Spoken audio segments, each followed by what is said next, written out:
Assalamualaikum sahabat semua, apa kabar? Semoga senantiasa sehat walafiat. Pada video kali ini, saya ingin mengajak sahabat melihat keindahan taman sukulen yang didominasi oleh kaktus bola emas atau yang biasa disebut dengan Echinocactus grusoni.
Ini dia sang primadona di taman ini yang akan kita kenal lebih dekat lagi.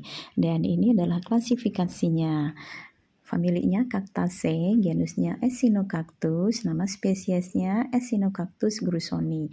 Biasa dikenal dengan golden barrel, tong emas, bola emas, maupun bantal mertua. Echinocactus grusoni. Echinus berasal dari bahasa Yunani kuno yang artinya adalah duri. Ini karena seluruh tubuh dari kaktus ini dipenuhi dengan duri-duri yang menonjol. Jadi hati-hatilah dengan duri dari kaktus bola emas ini karena durinya yang berwarna kuning keemasan ini cukup tajam.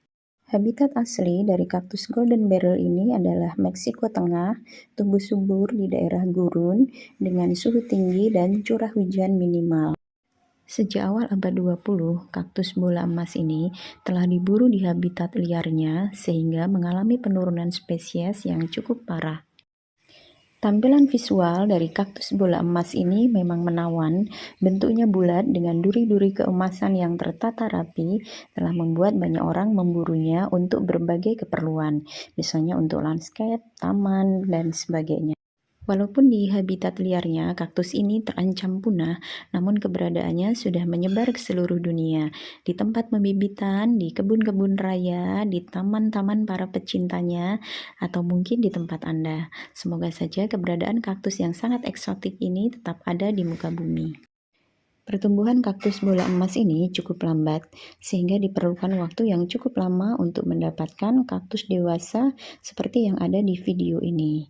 Kaktus dengan diameter sekitar 30 cm perlu waktu di atas 10 tahun, bahkan lebih, sehingga harganya pun untuk yang dewasa sangat fantastis.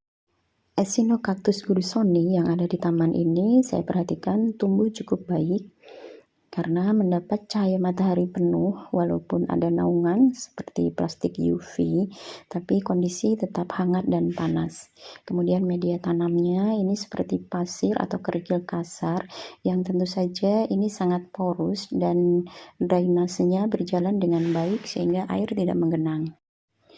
Bila syarat tumbuh yang diberikan untuk Echinocactus grusoni ini mendekati dengan habitat liarnya, tentu dia akan tumbuh dengan baik. Nah, di sini ini baru jam 9 pagi, tapi panas sudah cukup menyengat dan tentu ini sangat baik untuk pertumbuhan golden beryl.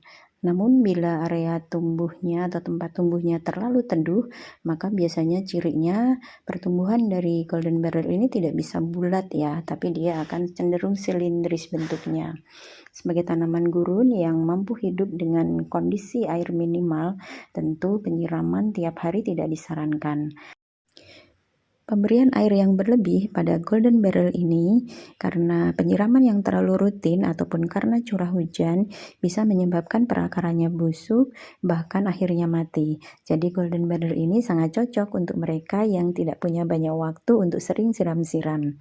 Saya akan cari info untuk penyiramannya.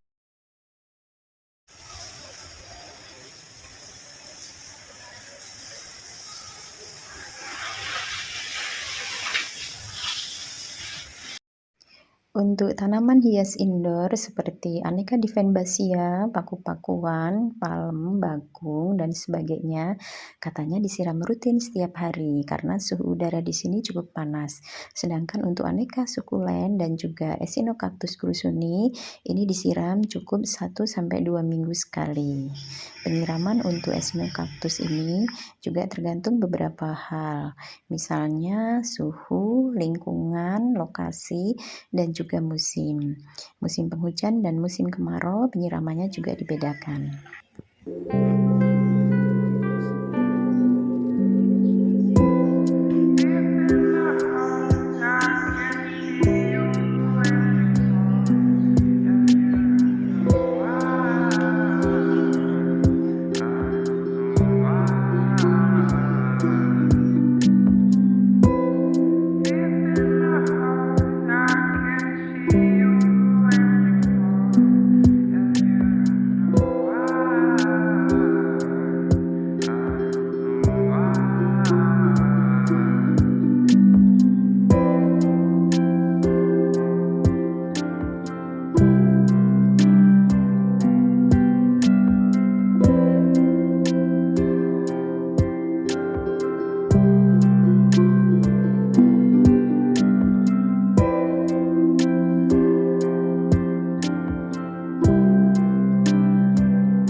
Demikian sahabat semua, jalan-jalan kita di Taman Sukulen, melihat aneka jenis sukulen terutama Echinocactus grusoni.